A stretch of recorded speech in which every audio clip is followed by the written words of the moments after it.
अब देखो हमें यहाँ एक ट्रांसफर फंक्शन दिया गया है, यानी एक क्लोज लूप सिस्टम की बात की गई जिसमें हमसे स्टेडी स्टेट एरर पूछी गई है, ठीक है, ड्यू टू रैंप इनपुट।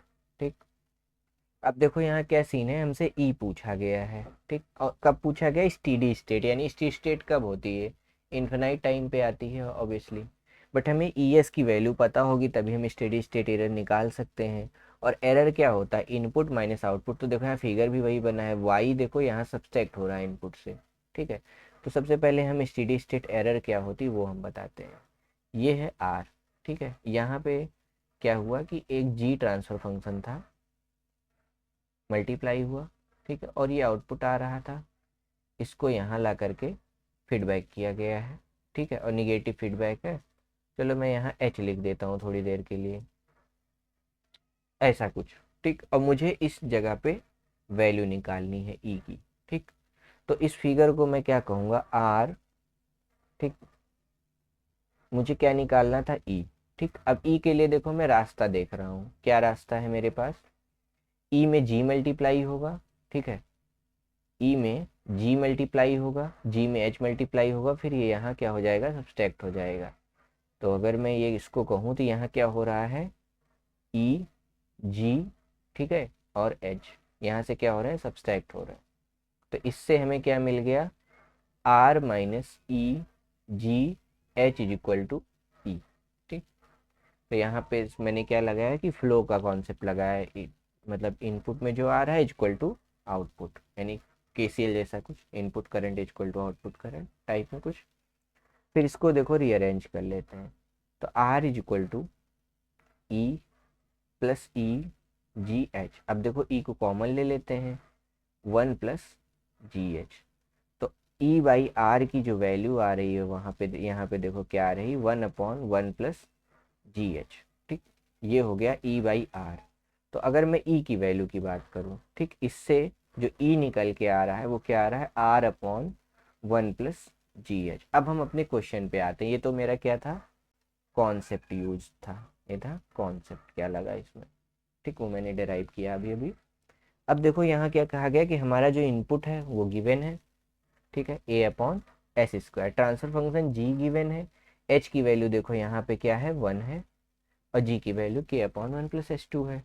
तो इस केस में जो हमारा ई बाई आर आएगा, one upon one plus G है, एच की वैल्यू वन थी, ठीक है। तो ई बाई आर क्या हो जाएगा, वन अपॉन वन प्लस जी। तो इस चीज़ को हम लिख सकते हैं वन अपॉन वन प्लस के upon S into S plus to, ठीक। तो इसको थोड़ा रीअरेंज करूँगा तो ये क्या हो जाएगा, S into S plus two divided by S into S plus two plus के, आ गया। तो अगर मैं इसको कंप्लीट लिख लूँ तो E is equal to R times S into S plus two divided by S square plus two S plus K, ये बन गया। अब हमसे क्या कहा गया, आर की वैल्यू पुट करने को, ठीक है।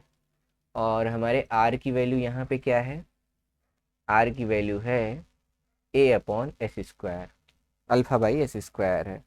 तो हमारे आर की वैल्यू है अल्फा बाई एस स्क्वायर, ठीक। यहाँ क्या लगा है देखो, S into S plus two, S into S plus two divided by S square plus two S plus K, ये बन गया। अब यहाँ ध्यान देने वाली बात ये है कि हमको ये जो ई पूछा गया है, ई कब पूछा गया, ई अगर मैं ऐसे कंप्लीट नाम इसका लिखूँ तो ये क्या है, ई एस है, ठीक है। और हम क्या चाहते हैं, हम चाहते हैं स्टेडी स्टेट वैल्यू, ठीक। तो स्टेडी स्टेट के किसी भी फंक्शन का, ठीक है, क्या होती है, एक फाइनल वैल्यू थ्योरम होती है, क्या होती है, फाइनल वैल्यू थ्योरम। तो किसी भी लेप्लास का अगर हमें फाइनल वैल्यू चाहिए, limit S tends to zero S F S अगर हम लगाते हैं, ठीक, तो ये क्या होती है, ये टाइम डोमेन में, ठीक है, टाइम डोमेन में टी इक्वल टू इन्फिनिटी की वैल्यू आती है। और अगर हम ये तो हो गई हमारी फाइनल वैल्यू थ्योरम, ठीक। अब अगर हम एस को इन्फिनिटी रखेंगे तो हमें इनिशियल वैल्यू मिलती है। तो यहाँ हमें किसकी ज़रूरत थी, फाइनल वैल्यू थ्योरम की ज़रूरत थी, ठीक है। फाइनल वैल्यू थ्योरम का यूज करते हुए मैंने क्या कहा कि हमें E at S equal to 0 बोलें या टाइम डोमेन में T is equal to infinity बोलें, ठीक, equal to limit S tends to 0 S multiplied with alpha upon S square into S plus two divided by S square plus 2s plus K. ठीक, तो क्या हुआ, ये S और ये S cancel हो गया।